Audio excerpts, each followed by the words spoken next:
Today we're talking about closing costs when you buy a house. What do you actually have to pay when you buy a house? There's lots of fees on this paper that you get at closing, and I'm here to explain them all to you. My name is Heidi. I'm a local real estate agent here in the Salt Lake Valley in Utah. My goal is to help you accomplish your real estate goals and also teach you everything along the way. If you're buying a house, or whether you have a friend or neighbor buying a house, be sure to share this video. There's lots of information in this video that's going to be very helpful when it comes to buying a house. When you buy a house, usually you're thinking, how much down payment do I need to save up? Is it 5%? Is it 10%? Is there zero down? Do I need 20%? Well, you also need to consider that there are closing costs. Your closing costs are all the fees that are associated with buying a house. We'll go section by section so you understand every line item on the closing statement. So I have a closing statement from a sale that I recently did, and there are lots of fees on here. So what do all these fees mean? So I'm going to break down each section and go over each line item so that you're clear on what you're paying when you buy a house. I'm going to show you this example from a local sale that was here in Utah, but if you're in a different state, you might have different fees, different taxes, different percentages, and maybe your HOA fees are a little bit different. So just keep that in mind that not all settlement statements and not all fees will be the same. So typically your closing costs are going to be about 3%. It does depend on what type of loan you have. For instance, if you have a down payment assistance program loan, you're going to have some additional fees, or if you're doing a VA loan, you're going to have some different fees there too. So keep that in mind also. The purchase price on this example that I'll show you is $425,000, and the closing costs were about $8,200. So it's about 2% on this example. Keep in mind that can vary depending on if you have an HOA or no HOA. There's transfer fees involved there. There's HOA dues there.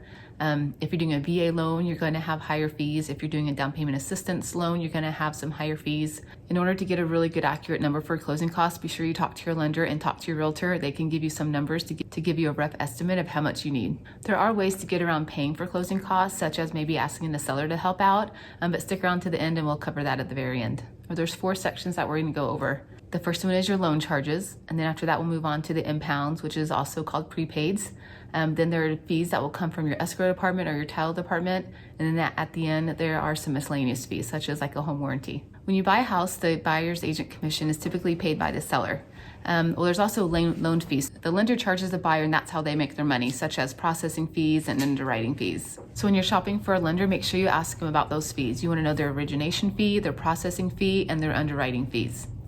Okay, so first we'll start off with the loan charges. On this particular one, she had prepaid points. So she had paid 0.51% of points in order to get a lower interest rate. So you don't really see this very often.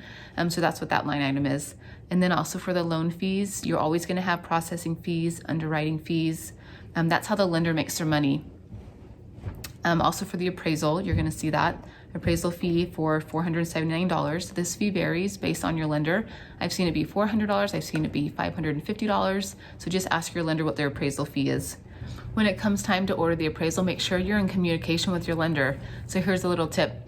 For me, for my clients, I don't order the appraisal until we've done the home inspection and we see that everything looks pretty good and we feel like what's left can be negotiated, or the buyer's okay with just doing the repairs themselves.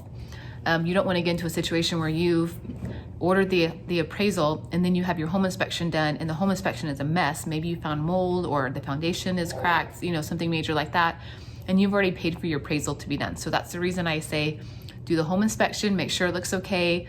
If you can negotiate, go ahead and negotiate, and then order the appraisal after that.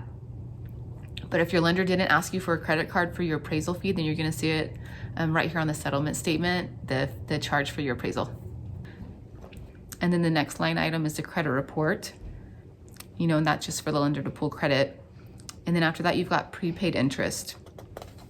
And so on this particular one, she closed on April 9th. So she prepaid interest for the month of April. And I'll go over that in just a minute. There is an HOA, but it's minimal because it's a single family home. So keep in mind, if you're buying a condo or a townhome, you're going to have HOA fees that are a little bit higher, and you're going to have fees also on your settlement statement that are going to be a little bit higher, and there might even be a transfer fee involved. So the next section we'll go over are the impounds, which is also prepaids. So when you buy a house, typically you have your taxes and your homeowner's insurance that is paid ahead of time. So every time you make your monthly mortgage payment, you're not just paying off your mortgage, you're paying for your mortgage, you're paying for taxes, you're paying for insurance. So all those things are combined. And so essentially every month you're paying 1/12 of your homeowner's insurance, 1/12 of the annual taxes, and then you're paying your regular mortgage payment also. So when you look at this, you see that for your impounds, They've got homeowners insurance for 3 months, and then if you look a little bit further down, you can see the homeowners insurance for the whole year. So they do that so that they can have a little bit of extra money in the account, which is called padding the account.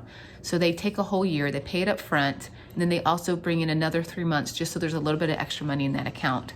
So at the end of the year, when these payments are due, they go into your escrow account, they pull out the money, and they disperse the funds on where it needs to go. So you don't have to worry about these things at all. So in this example, you can see property taxes are here for 8 months. At the end of the year, they pay your taxes for you. So at the end of the year, you're gonna receive what looks like to be a bill about your property taxes, but it's not really a bill. It's just notifying you how much your property taxes are. Okay, so moving on to title charges. So on this example, you can see it says government recording, and then it says title charges. I kind of lump these all together. The government charges are just your recording fees, which title does for you. So I just kind of lumped that together. And then your title charges, if you look down in this section, these are just standard fees. Every title company is different, so don't look at this and think this is what your title fees are gonna be. Call your title company, ask them what their fees are, and they'll give you a breakdown. But on here you can see there's lender fees, there's a lender title policy, then there's a settlement fee, which is just them settling the file for you, and then the recording fee also.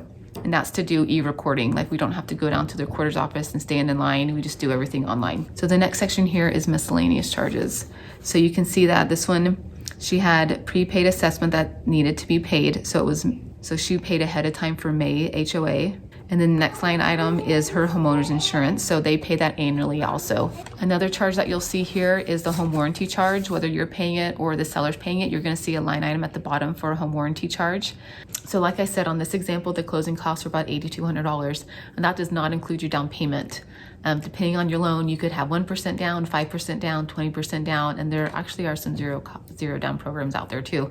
So keep in mind that closing costs are completely separate than your down payment. You can ask the seller to pay for some of your closing costs. So I do have this other video.